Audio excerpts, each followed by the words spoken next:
बात मैं ये कहना चाहता हूं, मैं AIKS का बहुत शुक्रगुजार हूं कि आज इन्होंने 3 राज्य के किसानों को जो सेब का उत्पादन करते हैं उनको एक मंच पर लाया है और हमने Apple farmers federation of India का एक शुरुआत की है। हम इनको वायदा करना चाहते हैं, हम जो 3 राज्य के सेब पैदा करने वाले किसान हैं, आपसे वायदा करते हैं कि हम इकट्ठा होकर दिल्ली की मोदी की सरकार का जूस निश्चित रूप से निकालेंगे। खट्टा होगा मीठा होगा मैं कह नहीं सकता हूं, लेकिन 3 राज्य के जब सेब उत्पादक इकट्ठे हो जाएंगे, इनका जूस हम निश्चित रूप से आने वाले समय में निकालने वाले हैं। हमारी पीड़ा है, हमारी दर्द है, हमारी पीड़ा और दर्द को ये दिल्ली वाले नहीं समझते हैं। हम जब आज इकट्ठे हुए हैं, हम अपनी पीड़ा को साझा करते हैं। आप जानते हैं, जब हमारे परिवार में दुख होता है तो हम इकट्ठे बैठकर अपने दुख सुख का बंटवारा करते हैं। अगर आज कुछ भी ना हो तो जो हमारा दुख है, हमारा दुखड़ा है, जब उसको हम साझा करेंगे तो आने वाले समय में उस दुखड़े को दूर करने के लिए भी एक रास्ता निकलेगा। हम जानते हैं कि जो आज जम्मू कश्मीर का किसान है, वो जो बुलडोजर राज है, वो जो JCB राज है, वो जो फॉरेस्ट कंजर्वेशन एक्ट के जो कानून है, वो आज उसको बेदखली करता है। और ये दिल्ली वाले खास तौर पर जहां मुसलमान है इस देश का, तो उस खास नजर से रखते हैं और जल्द में रहते हैं कि उसकी बेदखली किस तरीके से की जाएगी। हम आपके साथ एकजुटता से रखेंगे और अगर जब बुलडोजर वहां चलेगा तो मैं आपको गारंटी देता हूं, हिमाचल के हिमालय की पहाड़ी से आपके पक्ष में और मोदी के खिलाफ एक आवाज उठेगी जो चंगारी के रूप के दिल्ली की ओर भी युवा कूच करेगी। इतनी बात कहकर मैं इस बात से भी साझा करना चाहता हूं, आपकी पीड़ा, हिमाचल किसान की पीड़ा एक जैसी है। हम सेब पैदा करते हैं, क्वालिटी करते हैं, हमारे मुकाबले का सेब दुनिया का कोई किसान पैदा नहीं कर सकता है। हम सबसे अच्छा सेब दुनिया का पैदा करते हैं, लेकिन दाम हमें नहीं दिया जाता है। जब मेरे से प्रेस वाले पूछ रहे थे कि आप क्यों आ गए दिल्ली, आपकी मांग हम अपनी सरकार से है या दिल्ली की सरकार से है, तो मैंने उनको कहा हमारी मांग दिल्ली की सरकार से भी है और हिमाचल प्रदेश की सरकार से भी है और जम्मू कश्मीर की सरकार से भी है और उस सरकार से भी है नोटियाल साहब जो आपके देहरादून में बैठती है, उससे भी हमारी मांग है। क्या मांग है? इस देश के अंदर 2009 में एक कानून बना था, 2 साल दिए गए थे उस कानून को लागू करने के लिए। क्या नाम है उस कानून का? उस कानून का नाम है लीगल मेट्रोलॉजी एक्ट। क्या बोलता है वो कानून?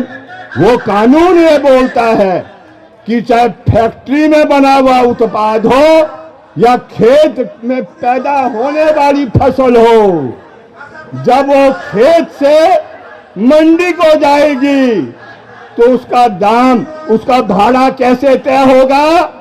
डिस्टेंस के आधार पर होगा, वजन के आधार पर होगा।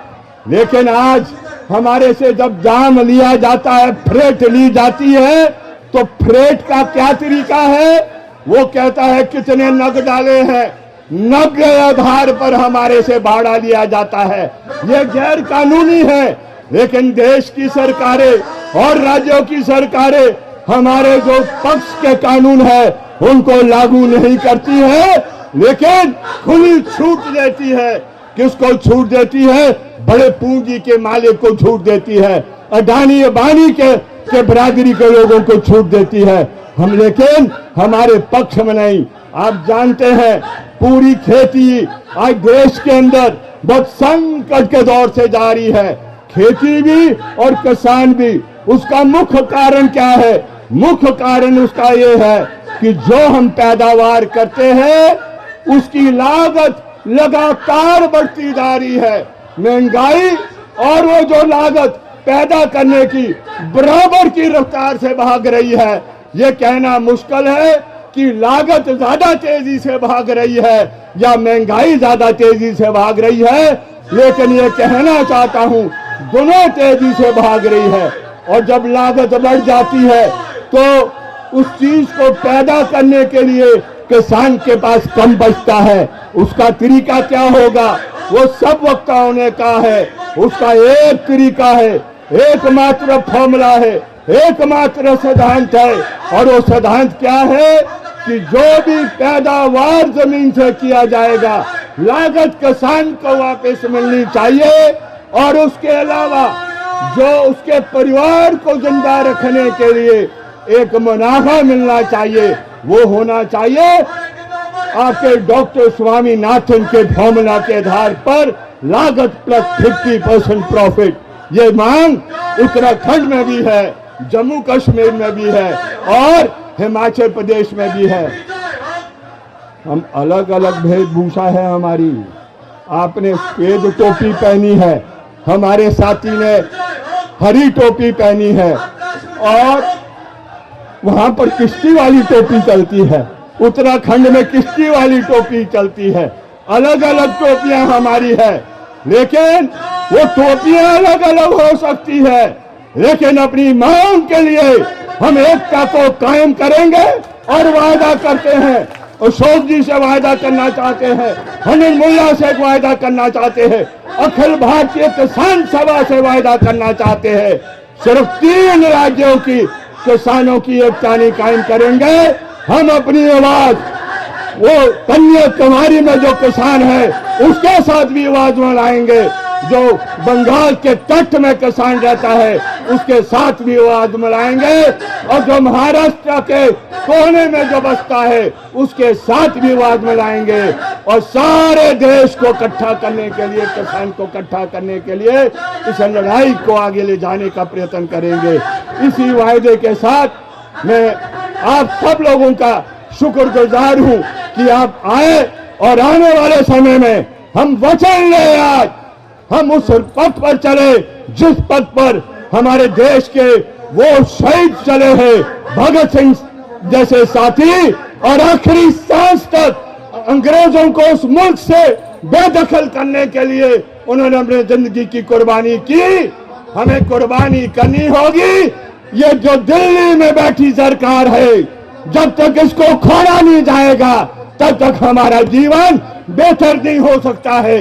नीति को भी उखाड़ना है, और नीति को उखाड़ने के साथ साथ इनको उखाड़ना होगा जो हमारे बीच में बंटवारा करना चाहते हैं। हम बटेंगे नहीं, लेकिन जैसे मैंने कहा इनका इकट्ठे होकर जूस निकालेंगे। कड़वा होगा मीठा होगा ये समय बताएगा। इनकलाब जिंदाबाद।